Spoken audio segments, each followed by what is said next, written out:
Welcome. Modern Humans Mosaic Build-Up. Presented as an example of groups is the frequency map of the Y-DNA group Q and A. With Q presented as ancestor by fundamental proofs and A presented by consensus but lacking fundamental proofs. When all the Y-DNA maps are brought together, they build up a graphical presentation of the human Y-DNA diversity, and we hope it reveals the migrations and populating of the whole world as well as the origin. We could say that all Y-DNA groups together form a kind of a mosaic. But for the general public, the mosaic is too complex and does not reveal the ancestor and migrations on its own. However, as expected, consensus suggests migrations from the Y-DNA ancestor A in Africa towards and into Western Eurasia by means of R and the Americas by means of Q by means of arrows. That way the general public is able to follow the suggestions made by consensus. I will not comment on them as the suggestions present consensus that the general public learned of and accepts, hence it is consensus. Something similar is the case for mtDNA haplogroups and for haplotypes. mtDNA groups and mosaics. Again, consensus suggests migrations and the supposed African mtDNA L as ancestor. Haplotype groups and mosaics. While the Y-DNA and mtDNA mosaics are not identical, certainly mtDNA and Y-DNA are or should be related, because they all represent parts of one and the same human genome, Y-DNA and mtDNA, and they are expected to present similar migrations and the same ancestor. Suggested ancestor and migrations. In the case of the Y-DNA mosaic, consensus presents Group A in Africa as the ancestor, and will give it follow-up into Western Eurasia by means of R and into the Americas by means of Q. Over 10 fundamental proofs do not indicate African A but the aberrant Q as the ancestor. Since consensus does not present Q, I will do so in this video, this for you to be able to decide for yourself how you interpret the by scientists and consensus presented haplogroups and mosaic. So I will present group Q as the ancestor and will let fundamentals and indications present the follow-up. I claim that with the explanation of some fundamentals and indications, the general public can effectively see for itself the migrations and populating of the world starting from the ancestor Q, the ancestor that the fundamental proofs suggested, and this without the need for me or someone else to suggest the follow-up and migrations by means of arrows based on some hypothesis. Group speaking for themselves. First of all, something very remarkable about Q.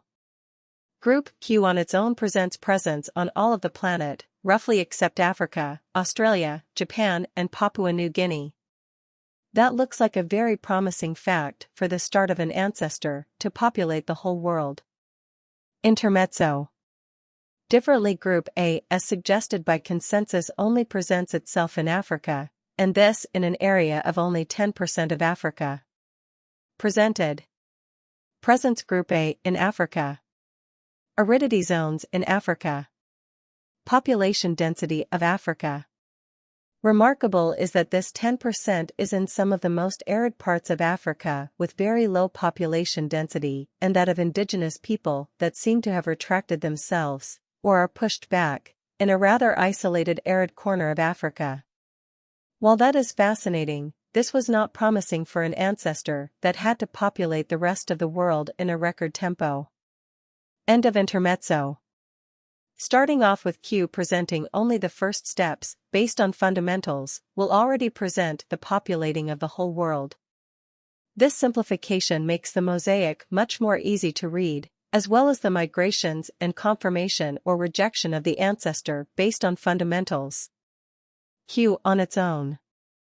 As said before, the group Q by itself shows South America as the basis and populates the whole world, except for Africa, Australia, Japan, and Papua New Guinea. Possibly some 60 to 80% of the world is covered by Q. That is not a bad start to confirm the fundamentals and the direct population of the world by Q and its descendants. Q and R, the extended Q on their own. R has its roots in the Americas and as such is an extension of Q, so taking it in as the next step after the ancestor Q is quite logical. This doesn't add up that much, but already fills in part of Africa and roughly half of Australia and reinforces the presence of Q by means of only one of its extensions in some weaker parts of Q in the rest of the world. So while this way most of the world is populated, most of Africa is still not covered and half of Australia is still uncovered. Japan and New Guinea, that are not so big, remain uncovered. Q, R, and C, the extended Q on their own. Like R, C has its roots in the Americas, and as such is an extension of Q, so taking it in, again, is quite logical. This does add up much. C completes Australia and Japan and again reinforces the presence of Q and R extensions in some weaker parts of Q in the rest of the world. So while this way most of the world is populated, most of Africa is still not covered, also Papua New Guinea, that is not so big, still remains uncovered. But with only two extensions of Q, possibly 80% of the world is populated. There is no need to try and read the very complex mosaic as presented in its very complex form by science and consensus. However, when read with the above information in mind, it is easy to see the build-up in the mosaic and to find confirmation of the conclusion of the simplified build-up of the mosaic only by extending Q by adding two of its direct descendants, R and C. Intermezzo 02. Apart from Y-DNA group A, in sub-Saharan Africa only one more Y-DNA group is characteristic for sub-Saharan Africa, and that is Y-DNA group B. Differently than group Q, R, and C of the Amarans, just like group A, also group B only presents itself in Africa, and this time in an even smaller area of only a few % of Africa. Presented. Presence group B in Africa. Humidity or forest zones in Africa. Population density of Africa. Remarkable is that this 10% is in some of the most humid or forested parts of Africa, again with quite low population density and that of indigenous people that seem to have retracted themselves, or are pushed back, in a rather isolated humid and forested part of Africa. They roughly share their habitat with the chimpanzee and the gorilla. While that is again very fascinating, this was not promising for an ancestor that had to populate the rest of the world in a record tempo. End of intermezzo. Sub-Saharan groups A and B come from the Americas. In other videos I will argue the supposed African groups A and B in fact come from the Americas very early in human history and present very strong and resistant groups. Since the fundamentals point to the Amarans and the Americas, this could not be different. This is not a direct proof.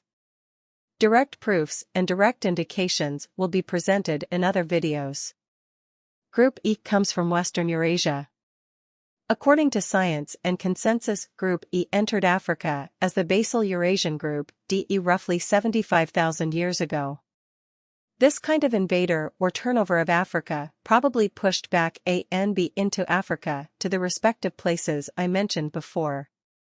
While that again is very fascinating, this again was not promising for an ancestor that had to populate the rest of the world in a record tempo.